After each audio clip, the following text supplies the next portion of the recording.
Hello, everyone, and welcome back to Grail Sciences. My name is Nathaniel Fleitmacher, and I'm the show's host. Today, as promised, we're going to be going into the goddess Idunn as a potential candidate for who I put forth as Tacitus, as Germania, what he meant by who Isis was of the Suevi. If you haven't seen that video, I highly encourage you to go watch it. Otherwise, this one may not make 100% sense for why I'm going into things. So this video will be done in a couple parts with it. One will be just talking about Idunn in general, and who she is and whether she makes any sense for the candidate for what I had proposed last time as a potential one for it. Those are basically the two parts. The third one will be, possibly going into a little bit of what my theory is about who the actual goddess is and whatnot and what. So anyway, with that, I'll just begin. So Idunn, there's many metaphors for her. There's many associations that she has in attributes, such as the wife of Bragi, keeper of the apples. The apple are the Aesir's age cure, the Aesir, Aesir, which is just the Nordic gods. She's also called the precious maiden who increases the joy of the world, the goddess of the benches of the water source field, as another name for her, ale provider, the lover of the gods, the knowledge-hungry goddess, the seed of Yggdrasil. Shout out to Maria Quillhog on her book with that same exact title, which was amazing for anybody who's interested in Norse mythology. The youngest child of the in-ruler elders, elf kind, the grieving woman, the guardian of the son of the resounding river in hell. Sun is in S-U-N, not S-O-N.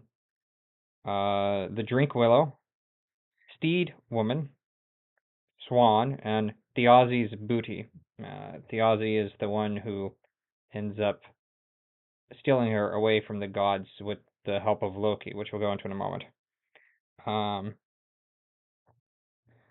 So, according to Snorri Sturluson, who is someone who wrote a treatise on how to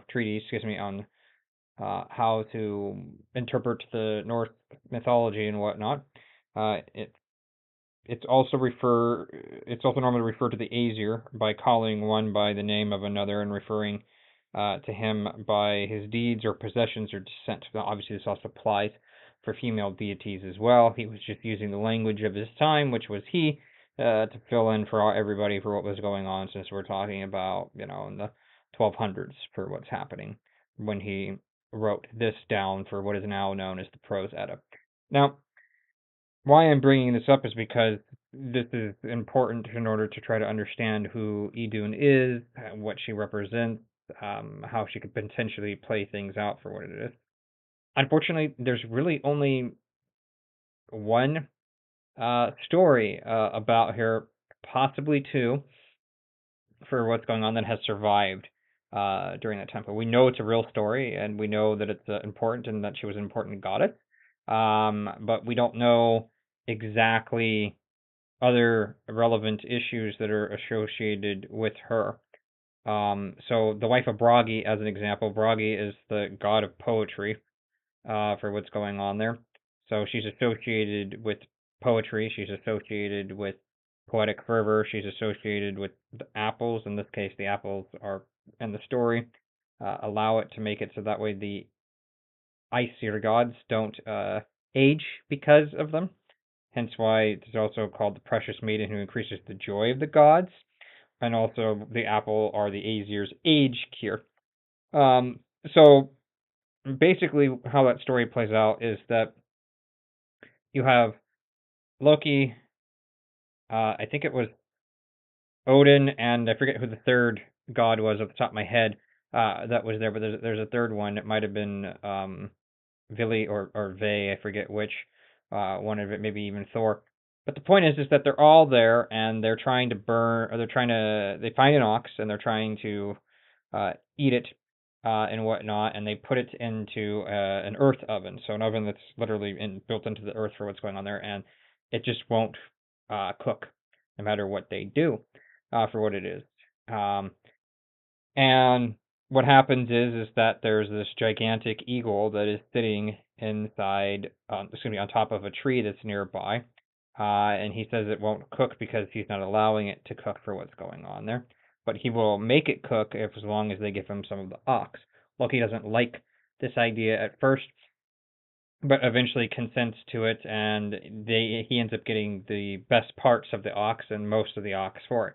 Loki gets mad at this for Thiazi, the Jotun in eagle form at this stage, for what's going on there, and takes his staff with it, or walking stick, and hits him with it. This makes it so that way the stick is attached to the Jotun, and that Loki can't let go. There's some sort of magical binding that's going on here with that. And so the giant in eagle form starts flying and trying to kill Loki, basically, for his offense for trying to hit him with his stick that's going on there. Okay, so what does this have to do with Idunn? Well, basically, Loki, makes it so that way he pleads for his life, and Thiazi says that he will grant Loki his life as long as he brings Idunn to him. Excuse me. So, fast forwarding in the story, Loki makes it so that way he goes back to Asgard and whatnot, and everybody's back, and everybody's forgotten about this incident, but he hasn't, because he has to keep his promise, or he'll be killed for failing to do so. He tricks Idunn into going out into the forest to compare her apples with another tree of apples that's there with it. Thiazi's waiting. Thiazi comes, grabs her, and takes her off into the Jotun lands and whatnot.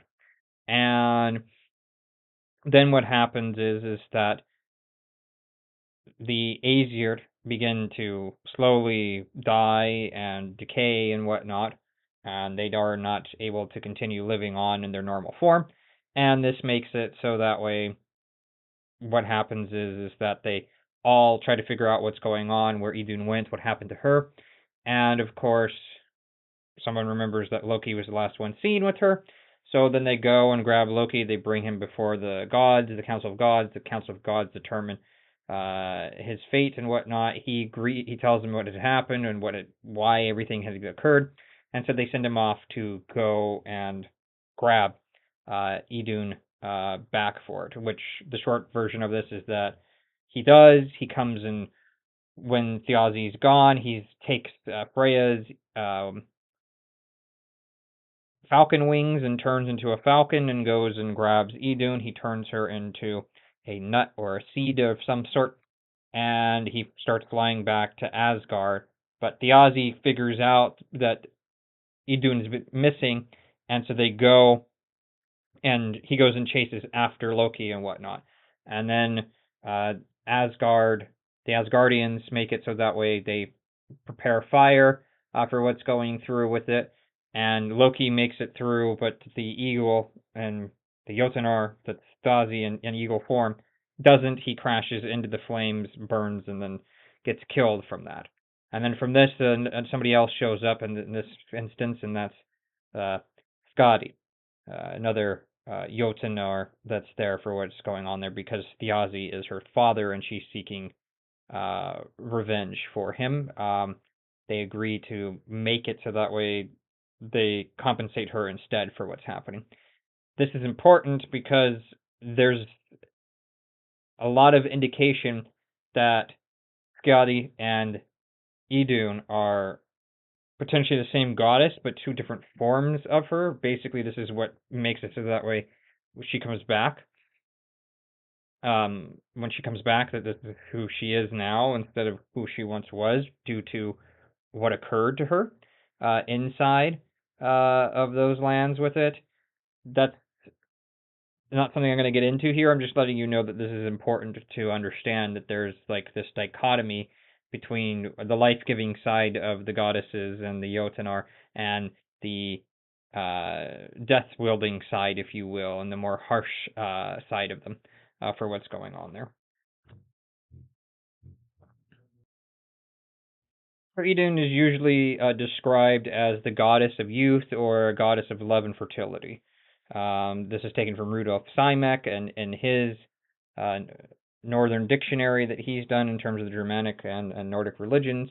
If Idunn was indeed venerated as a goddess in pagan times, she would belong, to the fertility goddesses because of her apples. Yeah. Um, this is pulling from Maria again, but I love it. I think it's a great indication. The same logic could be applied to Adam and Eve's story in the Garden of Eden, of how that, because of the apples in the story, equals that it's about fertility, which we know that it's not. So this is defective thinking on Simek's part. In my opinion, I agree with Maria here that this is ridiculous. Um, that doesn't prove that she's only about fertility and that she can't have other aspects to her for what's going on there. And of course, the metaphors that are given for her and whatnot showcase that there's other components to her to begin with for what she's known by anyway. So that's not really helpful here. There are three main stories that we have for her. Three main poems, I should say, that are there with it. Hostlong, which is a 9th century skaldic poem. And then we also have the Prose Edda and the Skaldskaparmal, which is the story that I was telling you. That's the more elongated version of the Hostlong. Hostlong means the long autumn. And then you also have the Odin's Raven's Charm, or Odin's Raven Galder, that's there with it. This one has been looked up by many scholars, and it does give a different story than the one that we typically have of Idunn.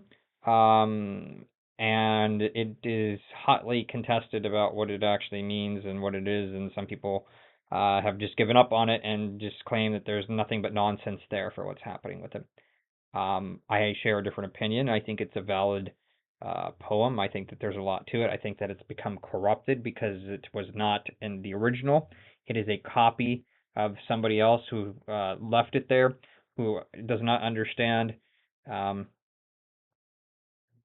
the language as well as they should, and so they wrote things down wrong for their copy. It almost looks like it's someone's assignment for what it is, and that the oldest surviving copy that we have is because the original was burned and whatnot.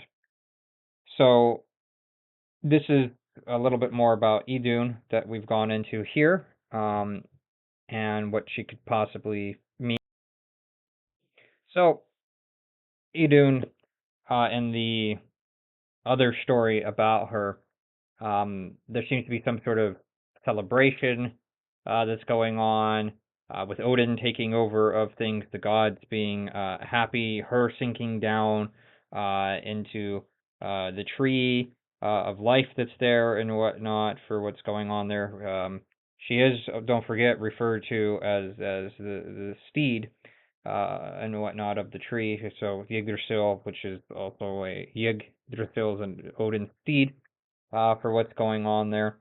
And there appears to be some other stuff with it that's going on. I'm not going to go into the depth of the Raven charm right now for what's going on there, but the point is that there are clear parallels here with what is happening in terms of a descent into the underworld that Idunn has to do, much like Inanna does, and the stuff that we talked about before, and she's taking on that particular role, at least for what's left of this text, assuming that it is a valid poetic story from the pagan time periods rather than something that's later. Again, I personally view it as that, but that's still up. It's still debated and whatnot today, with most scholars leaning towards it not being the case, but that's only because of older scholars saying that it's not because of the case. Like Sophis Bugga as an example. Anyway, what happens is that you have a similar thing where when Odin comes into power and takes over things and people are celebrating, it's the same thing with Dumuzi, where Dumuzi was celebrating Inanna's death that's happening there. and the underworld, and doesn't realize that she's going to be brought back and that kind of thing with it. So it seems like it's telling a very similar story in terms of that component that's going on there. And you might be thinking, well, okay, but what does this have to do with Idunn and that kind of stuff? What does Odin have to do with that? Well, Bragi is the god of poetry. So if you replace poetry there with it, which is an aspect of Odin for what's going on there with Odthr and whatnot, then you have to where potentially Bragi equaling poetry and poetry equaling just another aspect of Odin, that Odin is actually in fact the one who was married to Idunn that's there for what's going on there, which would make it so that way he could fulfill a same or similar role to Dumuzi inside of that from a real understanding of things or what's going on there. Now, I'm not saying that that's the case. I'm just saying I see a parallel there that could be made into for what's going on there. You also see another parallel Gnostic texts that are going on there with it in terms of these stories for what's happening. Now, given what I've been telling you here and all that, does Idunn make the case for being Isis and that kind of stuff?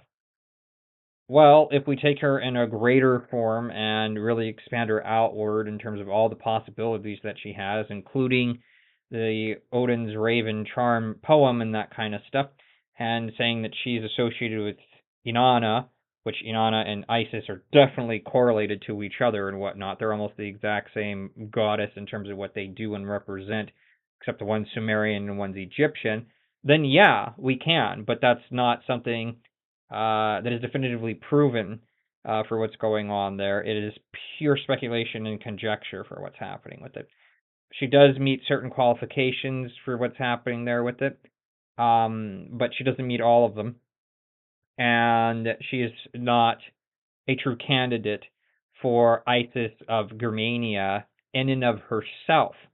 The problem is that she also is associated with so many other goddesses in particular, and plays such a key role that, and even Jotunars for that matter, that it becomes a little blurred about who she really is, what she really represents, and there's so little left of her that potentially she could, which would go into another theory later on about that after I've gone through the other gods and goddesses that we're going to be talking about here for what's happening.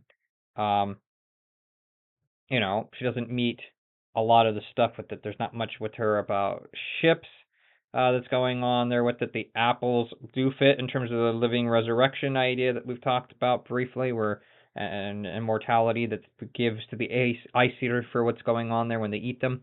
So you have that. You have the renewal idea. I mean, her name even means like a source that returns back to itself in terms of water and whatnot, almost like an eddy that goes upstream and that kind of thing with it.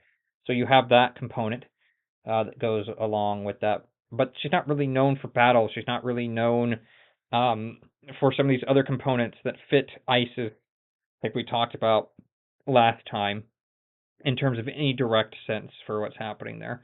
So I would say that while she could be a candidate for what's happening, that there are better candidates out there, and we'll be looking at those and following videos and whatnot.